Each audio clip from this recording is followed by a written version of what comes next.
Hey everyone, welcome back to Kill Jester, and I'm your host, Chase Daniel. And today we dive into a 30-year-old case out of Las Vegas, Nevada, the murder of rap and hip-hop icon Tupac Shakur. Nearly 30 years ago, Tupac Shakur was shot dead on the Las Vegas Strip, and for almost all of those 30 years, nobody stood trial for it. This week, that changed. Duane Keffe Davis is on trial right now, accused of orchestrating that murder. Prosecutors don't say he pulled the trigger. They say he was the shot caller, the man who supplied the gun and set the whole thing in motion. Here's what makes this case genuinely unusual and honestly perfect for this channel. There's no murder weapon in evidence, no getaway car, no living eyewitness who can testify to what happened in that Cadillac. The entire prosecution is built on one thing, his own words. A memoir, a 2008 police interview, 15 years of talking to cameras. A judge has already ruled out all of it is admissible. And days before opening statements, he sat down for one more interview and spent 20 minutes trying to take almost all of it back. Here's what we're actually listening for today. When someone facing a murder charge claims total innocence after years of talking openly about their alleged role in the exact thing they're now on trial for, the story has to survive a pretty simple test. Does it hold together under its own weight? We're about to find that out. Standard disclaimer, and I mean this one seriously given how live this is right now. Duane Davis has pled not guilty. He is presumed innocent. His trial is underway as we speak. This is language analysis, not a verdict. So let's get into the first clip and the words of Duane Keffe Davis with Fox 5 News in Las Vegas. As well. So I read your book, Compton Street Legend, that you co-authored. Why did you feel the need to tell your story? And when you wrote it, did you ever imagine the situation you'd be in now? I didn't write that book. I just told him 10 things in my life and gave him some pictures. He did research and stuff like that. Him and my lawyer did that book. My lawyer died, and I just went on and signed on to it with him. I never read it or nothing. You were never handed a manuscript to sign off on? I never read the book or nothing. It was already, and him and my lawyer was doing his name was Duane Higgins, and he passed water in his yard. And they was friends, and he got in contact with me. Then I just signed on to him. He gave him like 10 pictures, told him like 10 things that happened in my life, and he added all the adverbs and stuff like that. He did that. He did the thing on research. So yeah, I didn't write that book. Well, I did read it. It mentions some interactions you had with Tupac Shakur. How would you describe your relationship with Tupac before September 1996? I prefer not to talk about that stuff. I would like to send how my family is in danger and stuff like that, and how I wasn't even in Las Vegas. You know what I'm saying? I wasn't in Vegas when this stuff happened. So I just said that stuff to get out of trouble. So you were not in Las Vegas, you're saying September 7th, 1996? No, I wasn't. They can't prove I was in Las Vegas. I wasn't in Las Vegas. And, my family is in real danger. They got like 2 witnesses that's some dangerous dudes. Like they said, my son put out a hit on one of them. His name is Dante Lee. He the one real dangerous. He killed 3 guys out there in La Mirada, California. Okay. And he said my son put out a hit on him. I wouldn't want my son nowhere near him because he get to kill people for free and get out of jail for free. You know what I'm saying? And they gave him $5,000 to move. He just played them out of $5,000. He's wrong, He's wrong. And then that Reggie Wright Jr., he's threatening my son on the internet. The last few days he didn't threaten him on the internet. So let's go through this line by line because this opening answer is doing more work than he probably realizes. The reporter: I read your book, Compton Street Legend, that you co-authored. Why did you feel the need to tell your story? And when you wrote it, did you ever imagine the situation you'd be in now? Notice what's baked into that question before we even open his mouth. Your book, you're co-authored. When you wrote it, she's treating this authorship as settled fact. Watch what he does with that. I didn't write that book. First words, first priorities. She asks him why he told his story. He doesn't answer why. He denies he held the pen. That triple stutter with I, that's tension showing up in the first second the book comes up. I just gave him 10 things in my life, and I gave him some pictures. Notice the self-correction Gabe told him. The brain rewriting mid-sentence, and notice he's already stacking up things he personally handed over while insisting he wasn't involved. That tension runs through this entire answer. Every sentence built to distance him keeps connecting him right back to it. Duane continues. He just did research and stuff like that. And stuff like that is vagueness standing in for specifics. Specifics equal communication. Vagueness equals control. And he's controlling hard here because getting specific about who actually did what isn't in his interest. And then my lawyer did that book. My lawyer died. Wait, a sentence ago, it was the co-author doing the book. Now it's the lawyer. The author of this thing keeps moving depending on who's asking. And the one person who could confirm or blow up this story is conveniently no longer available to ask. And I just went on and signed on the dotted line with him. I never read it or nothing. This is the loaded bearing wall of his entire defense. Watch how many times he has to prop it back up over the next 20 minutes. Reporter: you were never handed a manuscript to sign off on? No, I never read the book or nothing. I was nothing. Never nothing. I never nothing isn't even a complete sentence. That's a denial coming out faster than the grammar can keep up with it. A clean, true no, I never saw it, usually gets only once calmly. That's one stacked 3 times in 2 seconds. His name was Wayne Wiggins, and he passed while he was in his yard. Here's the detail worth freezing. He claims he barely remembers a book with his own name on the cover, but he can tell you the dead lawyer's full name and the specific detail of where the man died. The specifics show up on the safe subject. They vanish the second the book itself comes up. And I just signed on the dotted line, gave him 10 pictures, told him like 10 things that happened in my life. That exact phrase, signed on the dotted line, repeated word for word. When someone repeats a phrase like a chorus, that phrase is doing heavy lifting. It's the image he needs you to walk away holding. And he added all the adverbs and stuff like that. This is the sentence that quietly sinks the whole denial. And I want you to really sit with it. Adverbs are decoration. You don't sprinkle decoration on a story that doesn't exist. You sprinkle it onto a story that's already there. By saying the ghostwriter added the adverbs, he's accidentally admitting the events themselves are his. The fact came from Keffe D. The pretty words come from the other guy. That's not, I didn't write it. That's, I supplied the truth and he supplied the style. He did the thing on research, so yeah, I didn't write that book. And he circles all the way back to exactly where we started, stutter and all. The whole answer is a loop. It opens up that denial, wanders through a dozen small admissions that the content is his. The lands right back on the same denial, hoping you miss the middle.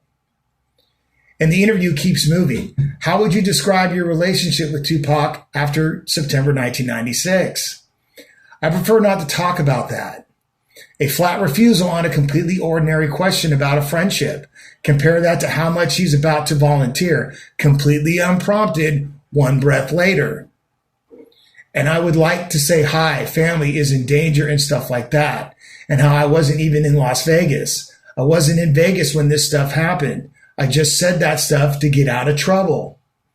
Nobody asked him where he was that night yet. He offers it anyways. A full alibi, nearly 30 years late. volunteered into a question about his friendship with Tupac. And when what he hands you completely for free, the actual thief is of his entire reversal. I just said that stuff to get out of trouble. 8 words, that's the whole defense, stated plainly, almost thrown away. The reporter asked, so you were not in Las Vegas? You're saying September 7th, 1996? No, I wasn't. They can't prove I was in Las Vegas.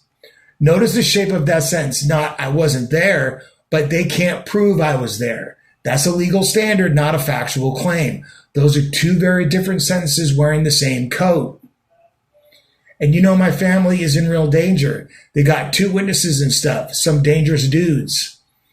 And here's the pivot, right on schedule. The second the ground gets shaky under alibi, he moves to danger, to threats, to his son.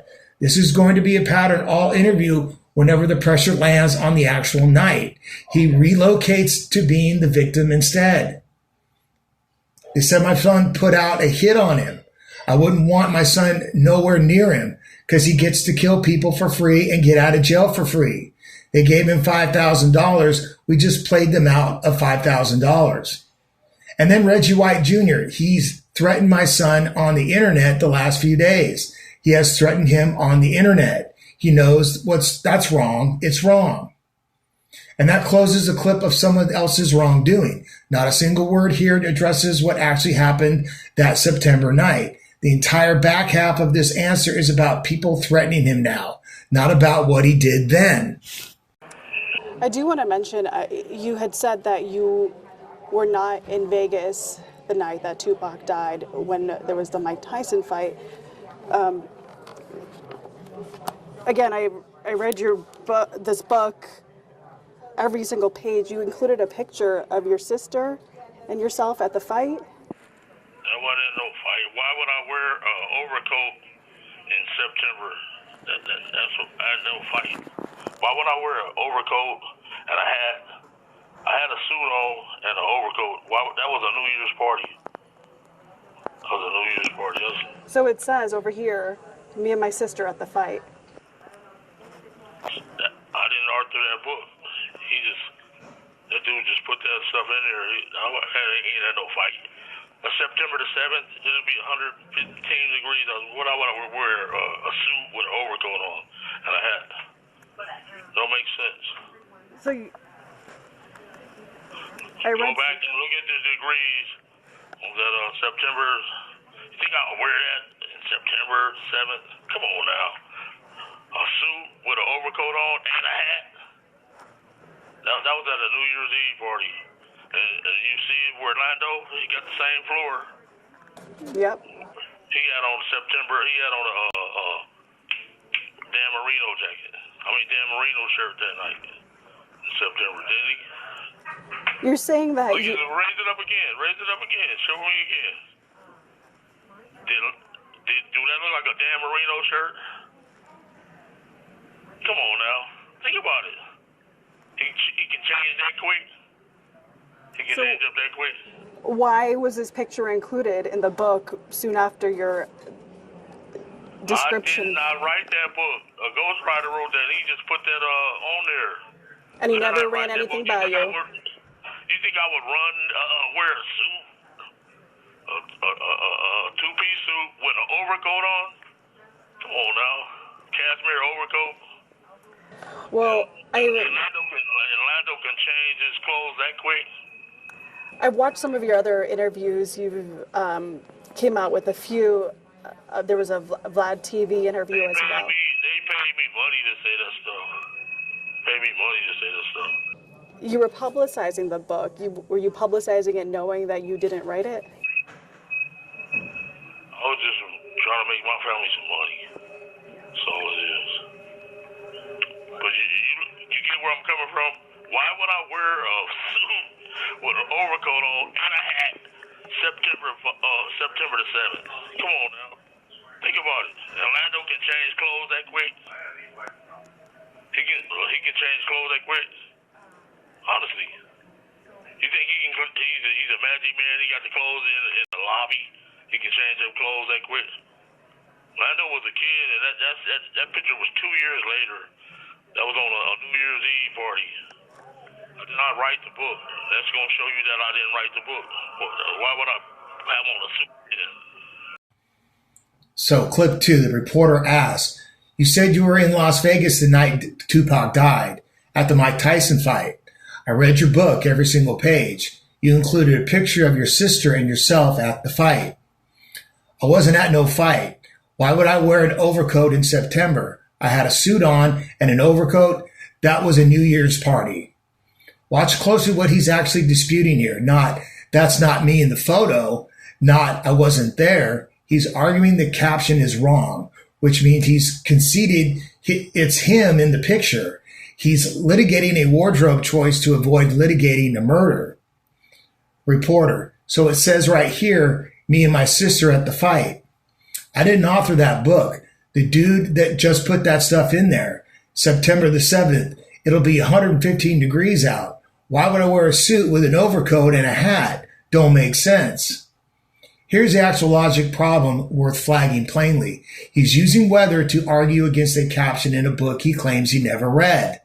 So if he never saw this photo or its caption before today, how does he already have a fully formed climate argument ready to go? Think, I'd wear that September 7th. Come on now. That was that New Year's Eve party. And you see it with Orlando. He got the same photo. He had a Damani jacket that night, September 7th. Did that look like a Damani shirt? Can he change that quick? Notice how specific this gets. Brand names, timing, a second person's outfit cross-referenced against a specific date. That is not the recall of a man with no relationship to this material. That's the recall of someone who has studied this photograph closely, possibly many times, possibly with real anxiety about what it shows. The reporter, why was this picture included in the book soon after your description? I didn't write that book. A ghostwriter wrote that. He just put that on there. Third version of authorship now. First a co-author, then the lawyer, now it's a ghostwriter. The story of who actually wrote this book keeps shifting shape every time the pressure moves. Reporter, and he never ran anything by you? You think I would wear a two-piece suit with a cashmere overcoat? Come on now. Orlando can change his clothes that quick? Notice the question gets dodged entirely. Did he run anything by you? Doesn't get a yes or no. It gets redirected right back to the overcoat.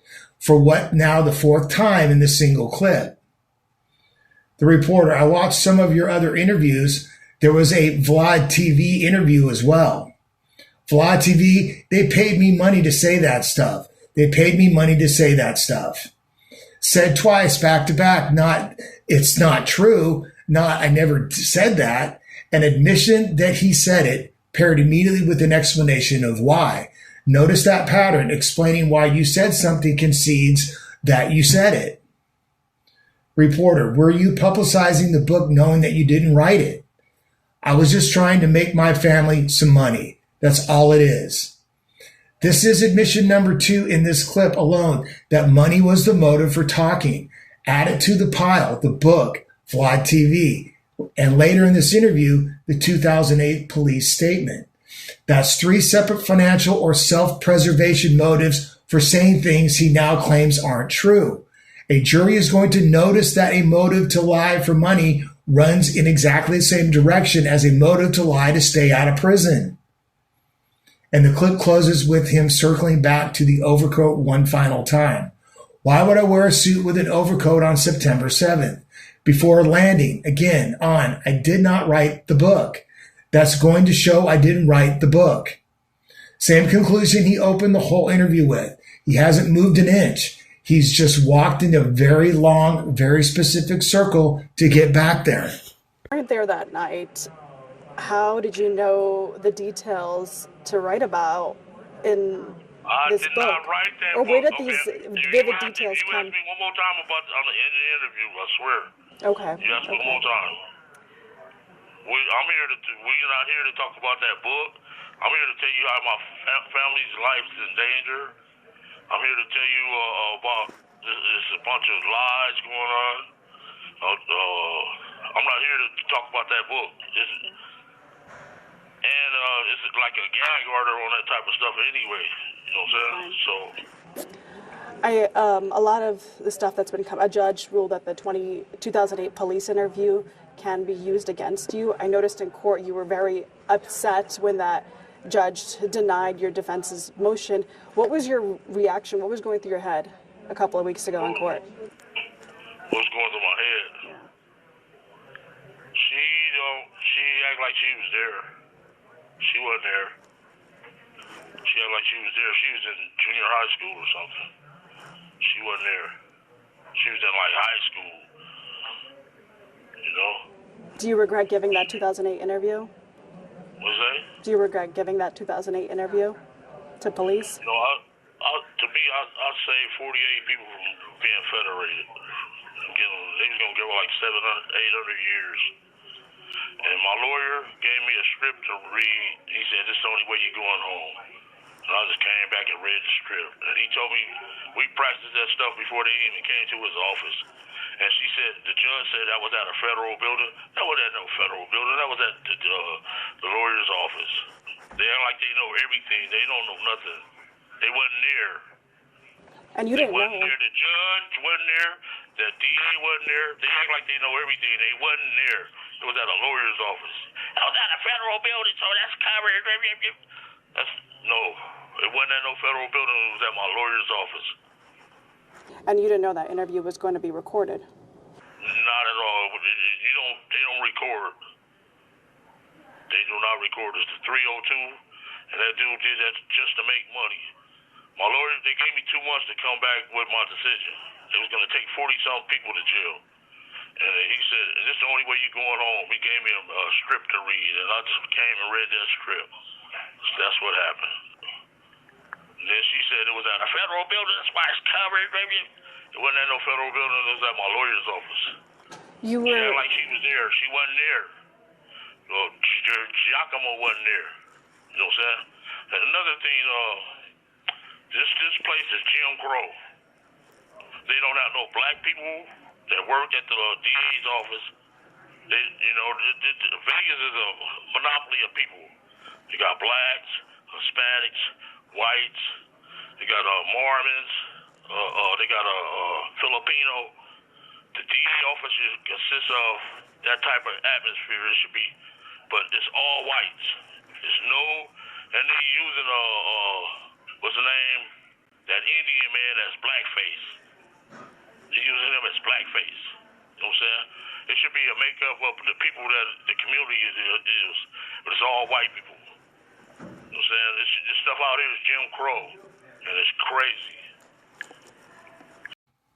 So the reporter starts us out in this clip. If you weren't there that night, how did you know the details to write about?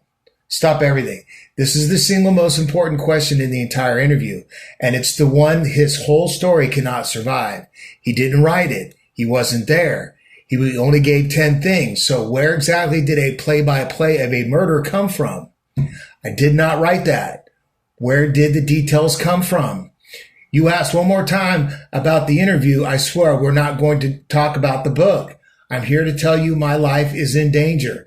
This is a bunch of lies going on. I'm not here to talk about that book. It's like a gag order on that type of stuff anyways. Read that closely. That's not an answer. That's a threat to end the interview. Dress up as a boundary. Maximum sensitivity, zero content. When someone shuts a conversation down entirely rather than answer one specific question, that question just became the most important thing in the room.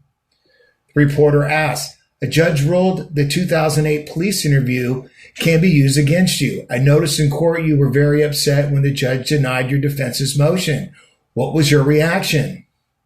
She acts like she was there. She wasn't there. She was in junior high school. She wasn't there.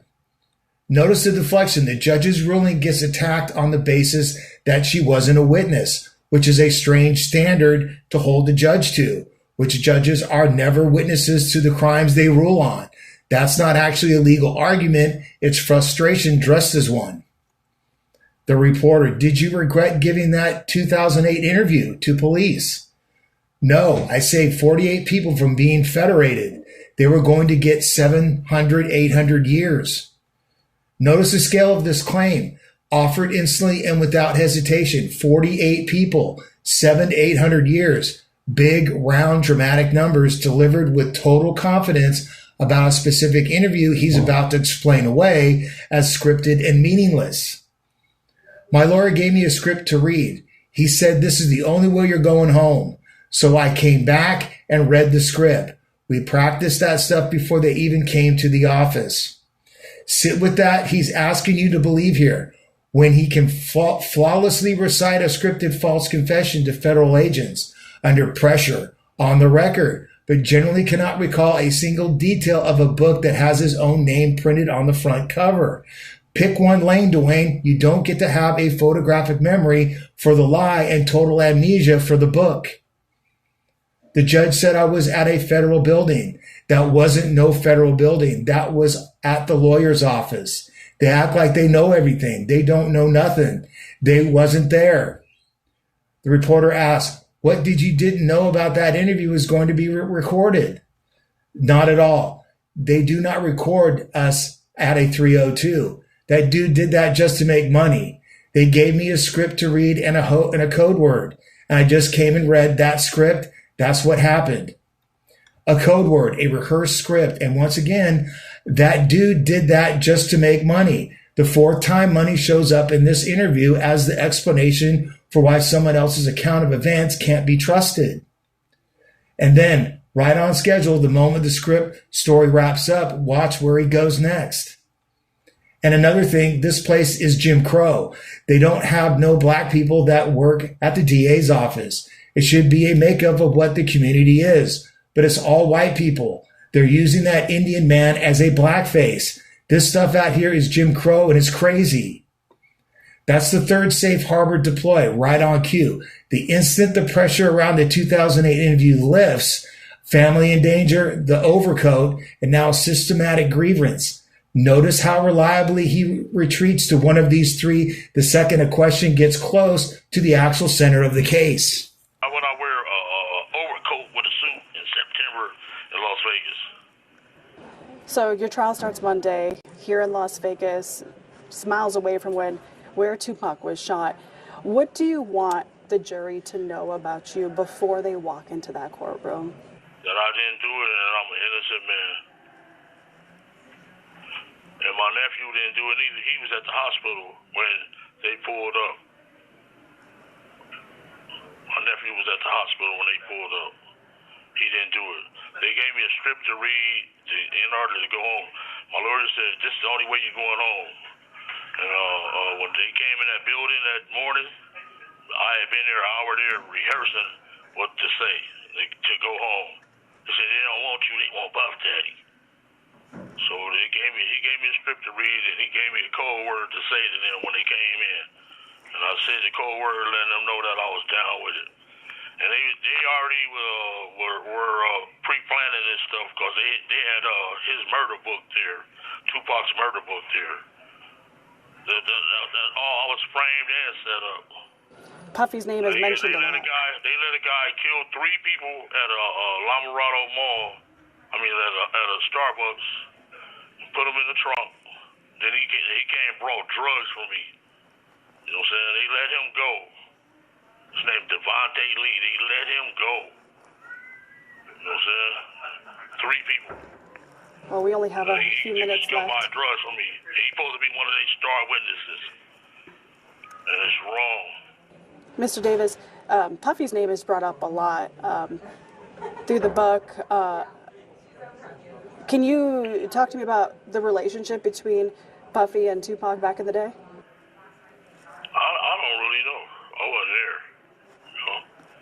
Like I said, my lawyer gave me a script that he said you can save all your friends and your family. And I came and read that script to them in 2008. After they left, he high-fived me and everything. "I told you, big dog." You know, they knew, that lawyer knew me, because they came into my garage one morning, that morning and said, "If you hire Edie Fall, then we got to take you to jail." They told me what lawyer to hire and everything. Dude had a motive to make money this whole time. His name Greg Caden. He had a motive to make money the whole time.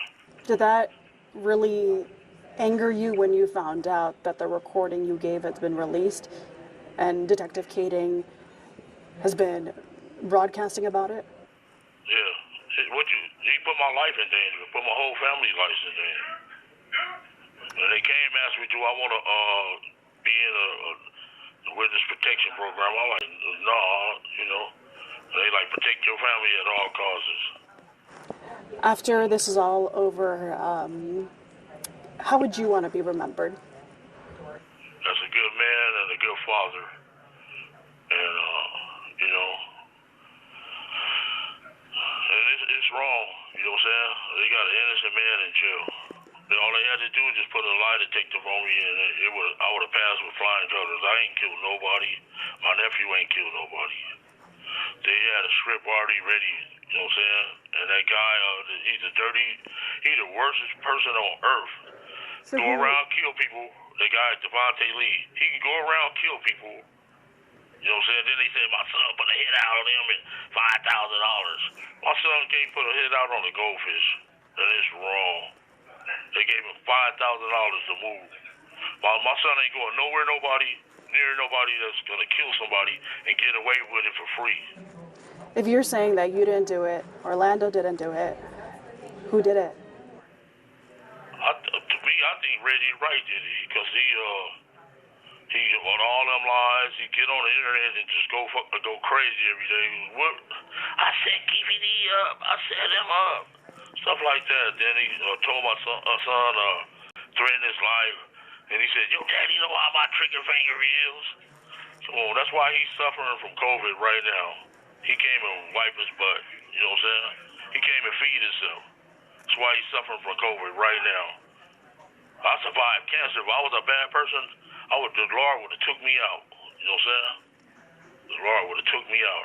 I'm not worried about these people because I understand through God's hands, I understand tall through it all. You know what I'm saying? We've got 3 minutes left. It's going to be 30 years since Tupac Shakur was murdered here in Las Vegas. Does his family deserve the truth? Yeah. Yeah, his family do. And it's going to come out. And the interviews, I was paid to say that stuff. You're saying the truth will come out in trial?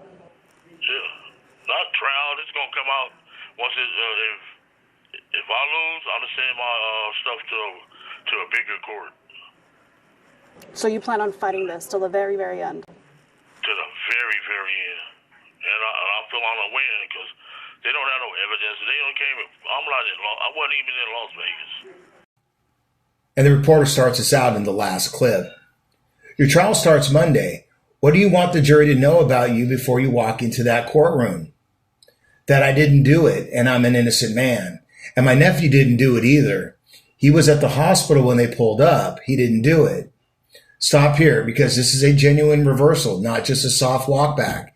In 2008 interview in the book and on BET's Death Row Chronicles, Orlando Anderson, his nephew, was the shooter in the back seat. Now, in this interview, Orlando isn't just innocent. He's not even at the scene. He's at a hospital. That's not softening the story. That's inverting it completely. And they gave me a script to read to go home. My lawyer said this was the only way you're going home.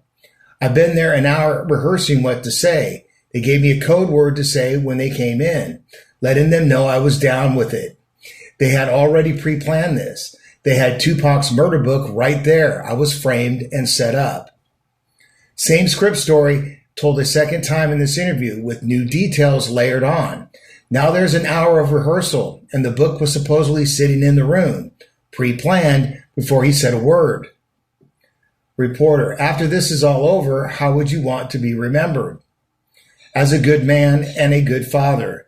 They got an innocent man in jail. All they had to do is put a lie detector on me. I would have passed with flying colors. Notice his claim offered completely unprompted. Nobody asked about polygraphs. A confident claim about a test he has, as far as the public record shows, never actually taken. I ain't killed nobody. My nephew ain't killed nobody. And here's the central problem with this entire defense, stated in his own words. Nobody, not the prosecution, not this interview, nobody is claiming he pulled the trigger. He's charged with orchestrating the murder and supplying the weapon. I ain't killed nobody answers an accusation that isn't on the table. A real, reliable denial addresses the actual charge. This one very carefully doesn't. It's going to be 30 years since Tupac was murdered here in Las Vegas. Does his family deserve the truth? Yeah, his family do, and it's going to come out. In the interviews, I've paid to say this too. Notice that last fragment, the interviews I've paid to say this too, even in a sentence about honoring the truth for a grieving family. The word paid surfaces again almost involuntarily. You're saying the truth will come out in trial? Not trial, it's going to come out if I lose, I'll just send my stuff to a bigger court. Notice he's already planning a past loss before the trial even started. That's not necessarily meaning on its own. Defense plans appeals all the time, but it's worth having on the record. So you plan on fighting this till the very, very end. Till the very, very end. And I plan on a win because they don't have no evidence. And that's how it closes. They don't have no evidence. Except, of course, they have his book. They have his 2008 statement. They have 15 years of him telling this exact story on camera. The evidence isn't absent. He's just spent this entire interview trying to convince you none of it counts. So let's pull this all together as we usually do. He denies writing the book, but every specific detail he offers, the pictures, the 10 things, the dead lawyer's full name, traces directly back to him. He argues wardrobe and weather to dispute a photo caption, never once arguing it wasn't in Las Vegas that night at all. 4 separate admissions that he says things for money or to stay out of trouble. The book, Vlad TV, the 2008 script, and outright, in his own words, I just said that stuff to get out of trouble. The one question his entire story cannot survive. How did you know the details if you weren't there? Gets a threatened shutdown, not an answer. His nephew flips from the shooter in 3 separate prior accounts to safely out of hospital. Not softened, it's inverted. And his central denial, I ain't killed nobody, answers a charge nobody's making. He's accused of orchestrating a murder, not pulling the trigger. And I want to be responsible about what this is. Duane Davis has pled not guilty. He is presumed innocent. His trial is happening right now, live as we speak. This is language analysis, not a verdict a jury has reached. Now let me tell you exactly where I land on this one. For 15 years, this man has told one consistent story in a book, on television, to federal agents. And the moment that story became evidence instead of entertainment, he suddenly couldn't remember a word of it. That's not a defense. That's a man discovering a little too late that talking for money eventually comes with a bill attached. He never once argued he wasn't in that Cadillac. He argues about a coat. He never argues the events didn't happen. He argues about who typed them up. And when the one question that actually matters gets asked, how did you know the details? He doesn't answer it. He shuts the entire interview down. My honest take, this isn't a man clearing his name. This is a man trying to unring a bell he's been ringing on camera willingly since 2018. Duane Davis has pled not guilty and remains presumed innocent under the law. This is our opinion, built entirely from language analysis, not proof, and not a legal conclusion. Now let's take a few of these principles and apply these back to our own life. Well, 1, watch for someone arguing the details instead of the substance. Fighting over a coat, a caption, or a date is a way of staying technically engaged in a conversation while never once touching the actual accusation. 2, a denial that answers the wrong question isn't a denial at all. I didn't do that only counts if it's aimed at what you're actually accused of. Learn to notice when someone confidently denies something nobody asked about. 3, admitting you lied for money before doesn't make you trustworthy now. It tells you the incentive to still fully operational. I only said it for a reason doesn't erase the statement. It hands you the exact lever that moves this person to talk. And 4, the one question someone won't sit still for is usually the one that matters the most. Notice what actually shuts the conversation down completely. That's rarely the least important thing in the room. Thanks for watching, guys. He couldn't write the book. He couldn't read the book. And he still, 15 years and one murder trial later, cannot stop litigating that coat. 15 years of talking, and the one sentence he's never once said in any interview on any channel to any camera: I wasn't in the Cadillac. If this one was fun to break down, hit subscribe, hit the notification bell, and share it with somebody who'd get a real kick out of this. Proof in the fog. See you in the next one.